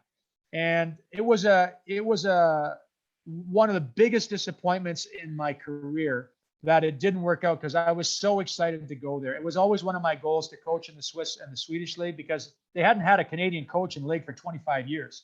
Yeah. And to go to Modo, I was the first North American coach ever in that organization. So anyways, it just didn't work out. I mean, I can give you the whole story, but there's definitely some things I'd like to do differently. Had I had a chance to do it again. I mean, we ran into some severe injury problems and goaltending and et cetera. But bottom line, after 8 games, we were 4-4 pretty much, or 4-3-1. I think we were like 8th place. Everybody was happy. And then we lost, I think, 6 games in a row, 5 of them by 1 goal. And it was just phenomenal. Like I did my 2 top D out, my 2 centerman route. My goalies couldn't stop a beach ball, but we were competitive and we were getting better. And I had some really good, like Victor Olsen, who's Buffalo Sabres. He was like 19 or 20 at that time. Kalle Grunstrom, who's now with the LA Kings. He was 18 years old when I was coaching him there. So we had some good young players, but we just didn't have enough time. And like I say, Wally, losing drives people crazy, and they'd been losing for so long. So they pushed the panic button, fired me, brought in another coach, and it didn't work out. They ended up going down that year. They didn't have to. They just panicked, and so many bad decisions led to another bad decision. And they've been down now in the Allsvenskan, which is the second league in Sweden since they went down that year. But very unfortunate because I love the people I worked with, really great people. It's a great town. It's a hockey town, Örnsköldsvik. Like every street corner, you've got Modo flags on it. You see Modo colors all over the place. The golf carts at the golf course have all got Modo stickers on them. So like Modo is it's the only show in town. They got a beautiful rink right on the ocean. It was just really unfortunate that didn't get the job done. Just didn't get it done. That was really unfortunate. And as a I never coached yet, but as a or ever, but like I'm talking kids now, but like um when you don't get the job done, whether it's your work world or anything, it sucks, right? Like you want to Yeah, get the it job does. done. Oh, And absolutely. that's Absolutely. that's the Because pride of hockey players. You don't want to lose. Nobody wants to lose. no, there was the added pressure of being like a foreigner. Like I was the only Canadian in the league. Obviously, they hadn't had anybody in 25 years. So obviously, the press was picking like from the start. They were picking us for last place and picking me for the first coach that was going to get fired. So a lot of people didn't like to have that, like a Canadian coming in. That Right. wasn't why we didn't win, Wally. But it just got to add pressure to the whole situation. And for me personally, the biggest pressure I ever felt was the pressure I put on myself. So I had pressure on myself to succeed, but I thought, I've got to give these young goalies a chance and try to play these. I played the young guys, I played my young goalies, and I kept telling our GM, I said, if we get to Christmas, we'll be fine. After Christmas, I said, these young guys are going to start paying off there because they're coming. We're coming. Like we were playing these top teams, and then just we'd mess up. You have that losing mentality where you would just make a bad And there's a decision. young player that makes a mistake that's just not ready for to make those Yeah, but you decisions know with two. something? It wasn't very often. It wasn't our young players. It was the veteran guys or our import guys. But our young players were playing. They were playing as well as they should have played. But some of our guys just didn't get the job done. That was bottom line. And I take my responsibility. I helped a lot of choosing a lot of those guys. When you choose that many imports, not all of them are going to work out. So there was a couple there that didn't really pan out How too many did well. you But get in that league? oh gosh, we can have unlimited imports. I think we Really? had on that team we had 11 or 12. I think. But yeah, we had the United Nations of hockey. Like we had Finns and I had Slovak and Norwegians and Canadians and Americans and so to get that team together. So basically, I got 15 games and I was gone. So I had signed a 2-year contract and they gave me 15 games and they pulled the plug. So that was a huge disappointment. That one I would love to go back and do again for sure. I would love a do over on that one. Yeah, no, everybody's got do-overs, but when you go through your career, there aren't many do-overs you need. The parts that I find interesting as only being a player is the yeah, like the getting fired, getting hired, and then like when you have kids involved in the mix, Yeah. like waiting around for that call, but then you're your own agent, you're a driven person, and you're right, you did make your own fate and you got these jobs, and then when you got there, you did what it took, right? Yeah, you have to deliver. And I think that's one of the things when you have a proven track record. I mean, teams go up, teams go down. It's not the same team that wins every year. There's only one team that can win every year.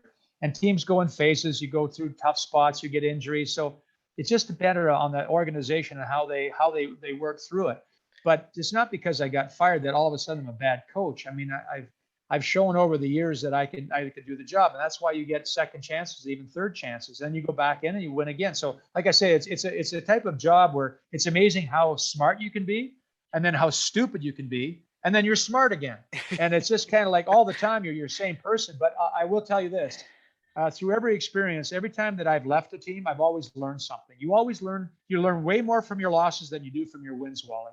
When you're I winning, you I think you know everything. When you lose, you have to take a look back, a little retrospect, and really self analysis and say, okay, what could I have or what should I have done differently? And no, that's called experience. No, That's and called you're experience. right. And in my playing experience, when I went to Beatingheim and I only knew winning and I was doing great and everything was awesome, and then I got too comfortable, and then all of a sudden, like I'm not asked back. And then when you look at yourself in the mirror, like I could have done more. I could have done more that they want to keep me.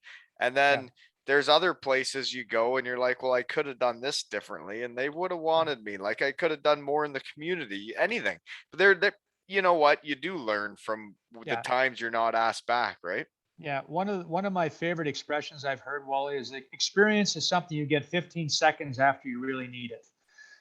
And so decisions you make, the things you say, the things you do, I mean, everything affects what's going to happen next in your life, and all that so-called experience. So you would hope that you would learn from that stuff, and it just makes you help you grow as a person.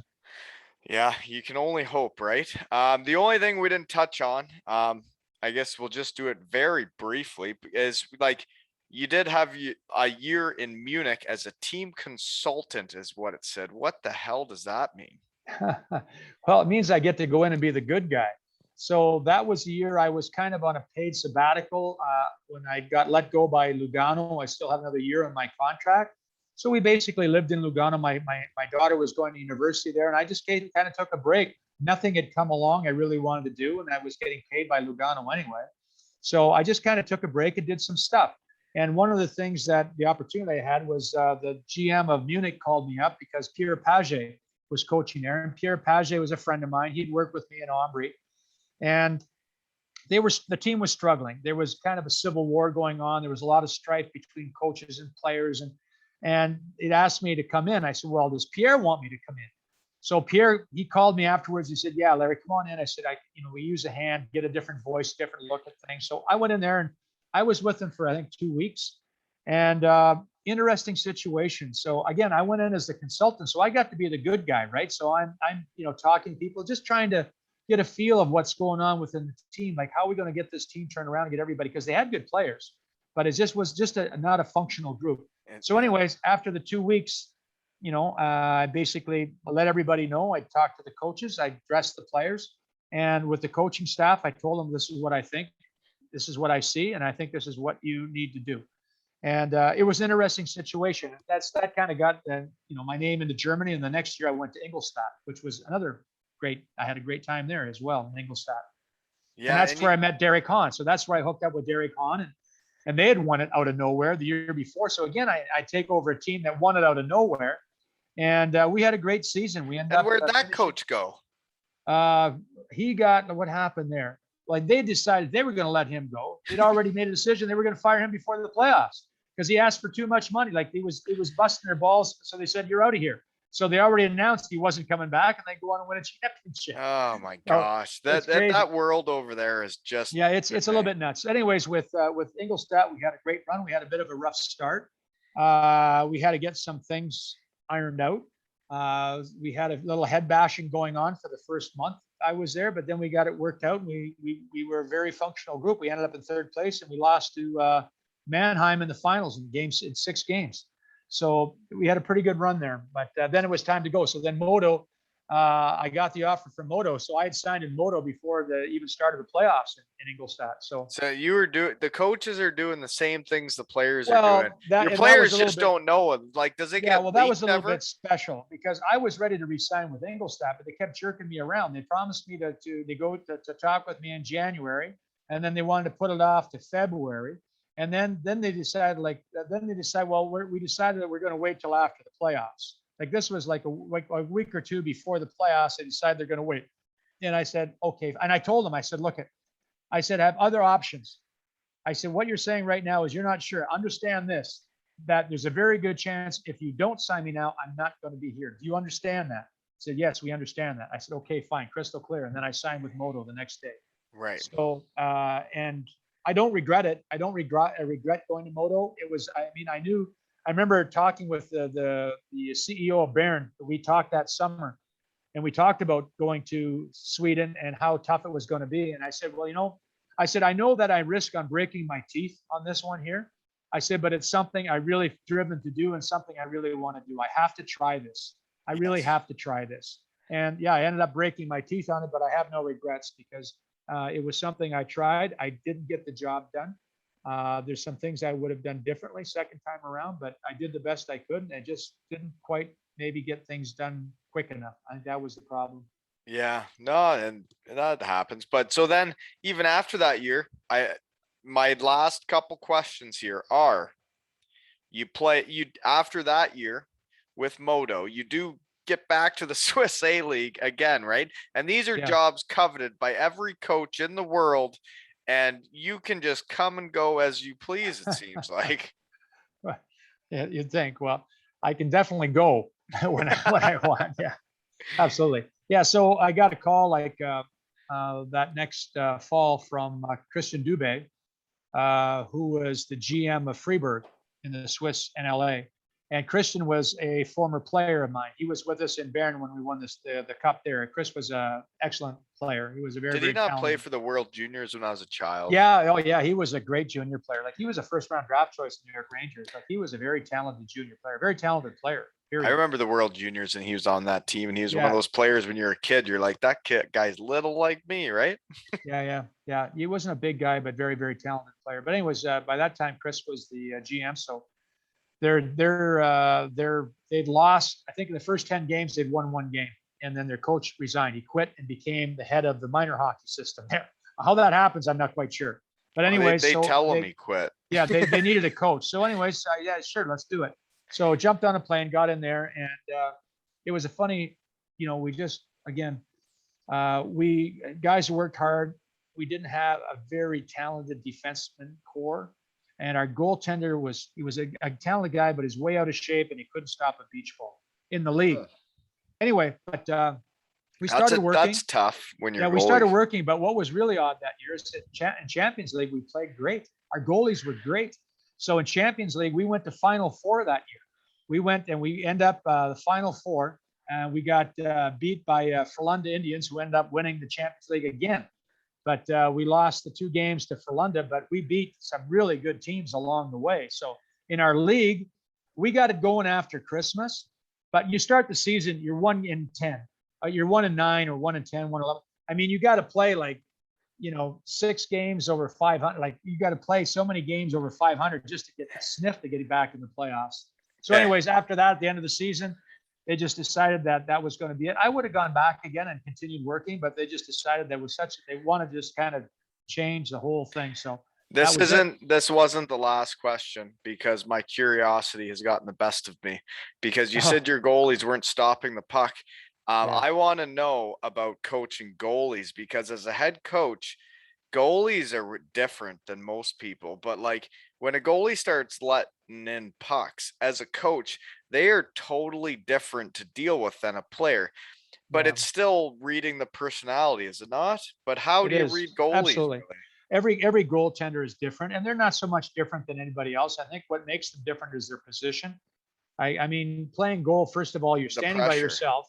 The Yeah. pressure of playing, you're on the ice 60 minutes. Every time a goal goes in, I mean, you're feeling shame because you're the ultimate thing. It beats you. You're getting beat on every goal, and so it's a difficult position. It's by far the most important position to play in the game. And in this particular case, for this particular goaltender, we did a couple of different things. First of all, read him the riot act on his conditioning. He had to lose. He was just way out of shape, and then got in like a sports psychologist to start working with him personally, and he got it turned around. And after Christmas, he played very well. But by then we were buried. By then we had no chance of getting back in there. But he did show. He did get his season turned around. I give him a lot of credit, and he's still playing in the league. So I mean, because that could have been like really, he was on a slippery slope out of the league. I mean, he was eating himself out of the league, and he was just not being who he was. Like he was a top junior goaltender, and just he was a top talent, but just never learned how to To become a commit. professional. Yeah. Yeah. He never became a professional, and I think that was probably so. We were kind of teaching him how to be a professional goaltender. You Yeah, know, no, and it is a different thing than just having fun with your buddies in high school or college and being a pro. They're two well, you totally just different things. you can't be, you can't be playing when you got like 18% body fat and just not working on yourself, working on your game, putting in the extra time. You've got to learn how to be a professional. Yeah. And some players get it, some do not. The players that get it usually go on to have long careers. The players that do not, even though they've got a lot of talent, they burn out quickly because they've never learned how to become professionals. Yes. No, that makes a lot of sense. That's why all the But guys my age that are still playing were the best pros when I was playing. And I can say this, that if anybody who's listening is aspiring to be a hockey coach, here's the only piece of advice I'm going to give you. Get a good goaltender. That's the only piece that's because I tell people, I said my perceived hockey IQ, Wally, is in direct relationship with the save percentage of my goaltender. Yep. So think about that. The You're better they right. play, You're the better absolutely they right. play, the smarter I look. So Yeah. that's the way it is. If they stop that shot at the end of the game, you look Oh so yeah, smart. absolutely. But if your players are holding their breath every time they risk one from the blue line, you're not going to go far. Yeah, So, no, I agree. yeah. And but seriously, I'm actually the the program you've come up with there, the hockey coach vision, like that program, when you showed it to me earlier, like it's incredible. And I think every coach that's into this in all 40-ish countries that are listening, like you should check it out because you got a world-class coach here giving out what 150 free drills, Yeah, 3D. well, there's more than that, but there's more than that. And if anybody writes to me, they can write to me at larry.huras@coachvision.ch, and then just mention Wally sent me, and I'll make sure you get a great 2 Ales and Hockey Tales discount on your subscription. There you go. See, people helping people. Absolutely. Well, thank you so much for coming on. Like we could have had a full podcast just on your playing career, but we had to speed everything along to try and fit it in our time frame. But like realistically, you're a player podcast, you're a coach podcast, and then we could do another one with all the like we could have talked about so many other things even in each season, right? Yeah. Well, it's something I really wish when I left. Well, I really wish from the start of my pro career that I had kept a journal. And for sure, when I went to Europe, from the first days I put my feet down, like onto France, I wish I would have kept a journal because there's so many stories and so many things. We didn't even talk about like the one game we played in the southern part of France. It was their tradition that they played the game. They had a Christmas tree at center ice. So we played a professional game, hockey game, with a Christmas tree right at center ice. And they had like a big tire. They had a big, like a big tractor tire type of thing. And they had this big, huge Christmas tree in it. And we had to play around this damn Christmas tree. They had it was lit up. It was beautiful. But you're playing a friggin' professional hockey game with a Christmas tree in the middle of the ice. Is it big? Is it a big tree? It was huge. It had to be 15 feet high. So that's the middle of that's center ice? That's at center ice of the rink. Where is the opening face-off taken? Beside the tree.